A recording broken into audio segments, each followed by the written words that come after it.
Salut les tennis, nous sommes le 22 décembre, donc voilà, c'est bientôt Noël. Cette série de vidéos s'approche de la fin, donc j'espère que ça vous plaît. On arrive au dernier secret, à l'avant-dernier secret, pardon, et c'est le secret numéro 21. Juste avant de vous le donner, je vous rappelle s'il vous plaît de vous abonner à la chaîne YouTube. C'est important pour moi, ça m'aide à continuer à faire ce genre de vidéos. Donc voilà, si jamais ces vidéos vous plaisent, s'il vous plaît, abonnez-vous, mettez j'aime sur les vidéos, partagez-la, c'est super important. Ok, du coup c'est parti. Donc l'avant-dernier secret, c'est se responsabiliser. Donc l'idée principale de ça dans le livre, je résume en une ligne, oui j'arrive à faire ça, j'ai une capacité de synthèse assez incroyable, c'est de ne pas se chercher d'excuses, tout simplement. Donc que ce soit le vent, les spectateurs, le cordage, les balles, les terrains, etc.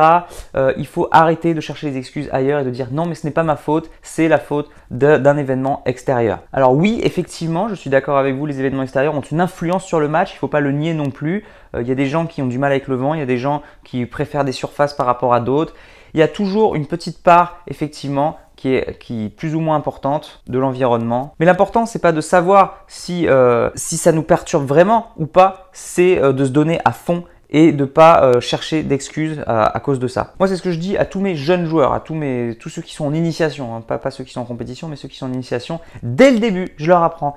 S'il y a du soleil, tu mets une casquette. Si tu as le soleil dans l'œil, tu mets des lunettes de soleil. S'il y a du vent, tu apprends à jouer avec, tu t'adaptes. Si jamais il fait froid, tu t'habilles en conséquence. Après, à niveau supérieur en compétition, voilà, c'est la gestion du public, c'est la gestion des surfaces. Oui, c'est telle surface. Est-ce que tu es allé t'entraîner avant? Est-ce que tu t'es entraîné spécifiquement pour ce tournoi? Est-ce que tu as fait de l'imagerie mentale justement pour prévoir toutes ces imprévus? Donc on ne peut pas tout contrôler, c'est sûr, mais on peut vraiment limiter l'impact quand on se responsabilise. Et c'est ça l'important, c'est vraiment limiter l'impact au maximum. Et en parlant de ça, moi j'adore la conférence de TED de Tony Nadal, où justement lui il explique que toute sa carrière d'entraîneur, il a dit à Raphaël qu'il fallait pas chercher d'excuses, que tout le monde cherchait des excuses. Il a même d'ailleurs critiqué assez violemment la Next Gen en disant ce sont des jeunes qui aujourd'hui passent beaucoup moins de temps à l'entraînement qu'à l'époque.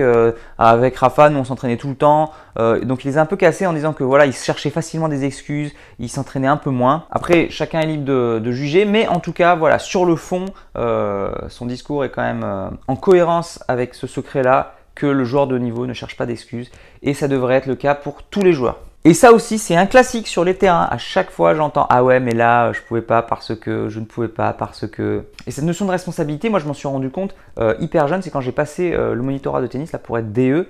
Et je me souviens que cette année-là, j'en ai bouffé moi du tennis du coup, parce que en formation, toute la journée on était en train d'apprendre technique, tactique, mental, physique, tout ce qu'il fallait pour la performance. Le reste de la semaine, j'étais en train de donner des cours, en train de donner des conseils, et le dimanche c'était match par équipe. Et j'en ai vu des cas où on se déresponsabilise. J'ai plein d'exemples, je pense à un exemple tout bête qu'on fait tous, et moi le premier en match par équipe, mais je me souviens très clairement, on était allé en match par équipe, il faisait 0 degré, et j'étais le seul à aller m'échauffer. Je me suis échauffé 25 minutes, à l'époque j'étais super sérieux, j'étais hyper rigoureux, j'essayais de tout faire bien, et je me souviens que oui, mon premier set j'ai pris 6-1 parce que j'étais chaud, que l'autre n'était pas du tout en forme, et il y a un de mes partenaires qui pareil ne s'est pas échauffé du tout, donc 5 minutes d'échauffement dans le terrain, ça suffit pas, et pareil, il a fait un début de match catastrophique et finalement il a perdu son match. Et j'avais tellement envie de lui dire mais c'est pas un hasard, si tu t'étais échauffé le match aurait pu être différent, et encore si c'était pas plein, pas de souci, sauf qu'il a fait que se plaindre après, oui mais c'est ce froid, sans ce froid j'aurais gagné, et ceci et cela, et de toute façon il y a eu 1 heure de route avant, ça m'a cassé les pattes, et puis ceci.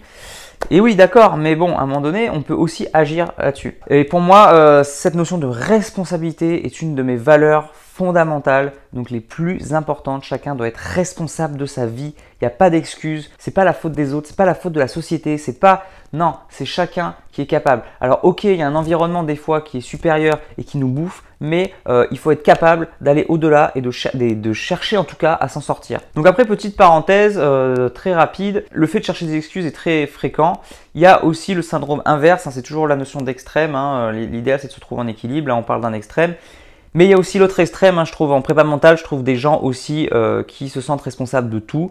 Et c'était un peu mon cas, moi, avant justement, parce que j'étais vraiment fan de cette notion de responsabilité, je voulais tout prendre sur moi.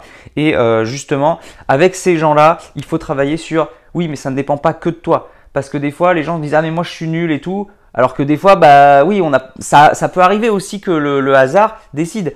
Les matchs qui se finissent 7-6 au dernier, Ok, des fois il y a une part de mental, des fois il y a une part de chance aussi. Donc il faut accepter qu'il y ait des choses qui ne dépendent pas de nous. Et ça, c'est une notion aussi qui est difficile. Donc elle est quand même plus rare. Moi, je vois beaucoup plus de gens qui cherchent des excuses. Mais voilà, cette notion existe et il faut trouver l'équilibre. C'est pour ça que j'aime bien la notion de lucidité. Il faut être lucide. Et en parlant de ça, justement, Tony Nadal, toujours, avait cité un exemple de Rafael Nadal où ils étaient aux petits as et qu'il avait perdu le premier set. Et lui, il n'était pas là pour coacher, il était allé voir un autre jeune.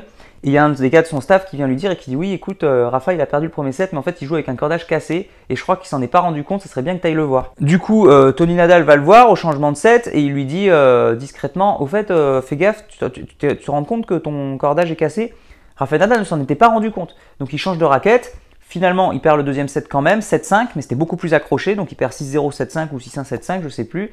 Et voilà, le deuxième set était vraiment plus accroché. Et à la fin du match, Tony Nadal vient le voir et il lui dit mais je comprends pas, tu es quasiment un joueur de haut niveau, avec le niveau que tu as, comment est-ce que tu n'as pas pu te rendre compte que ton cordage était cassé? C'est juste hallucinant à ton niveau. Et Raphaël a répondu, oui mais écoute, tu m'as tellement appris que tout dépendait de moi que j'avais jamais pensé que ça puisse être la faute de la raquette. Donc j'avais même pas fait attention, pour moi ça venait vraiment de moi, c'était ma faute, c'était moi qui jouais mal. C'est quand même incroyable. Bon voilà, j'arrête là pour cette vidéo et en tout cas, voilà, gardez en tête cette notion de arrêter de chercher des excuses. Il faut se responsabiliser, c'est l'un des secrets du mental si vous voulez être performant. Alors une petite citation, alors la prochaine fois que vous gagnerez un match, malgré un vent violent, un public hostile, un arbitre aveugle, malgré des balles injouables, un terrain truffé de faux rebonds et un adversaire arrogant, n'oubliez pas de faire vos excuses auprès du vent, du public, de l'arbitre, des balles, du terrain et de votre adversaire. Allez, moi je vous dis à demain pour la prochaine vidéo. En attendant, n'oubliez pas, allez jouer au tennis, progressez et surtout, faites-vous plaisir. Ciao. Alors Bastien, ton match, ça a donné quoi? Ben j'ai perdu. Mais c'est pas de ma faute, c'était injouable. Il y avait tellement de vent. Et puis l'arbitre m'a volé des points, j'en suis sûr et certain. Et en plus, j'ai cassé mon cordage au début du troisième set. Et l'adversaire, c'était un gaucher. Mais qui aime les gauchers? Et les balles étaient pourries, c'était sur terre battue. Un jeu de terre battue.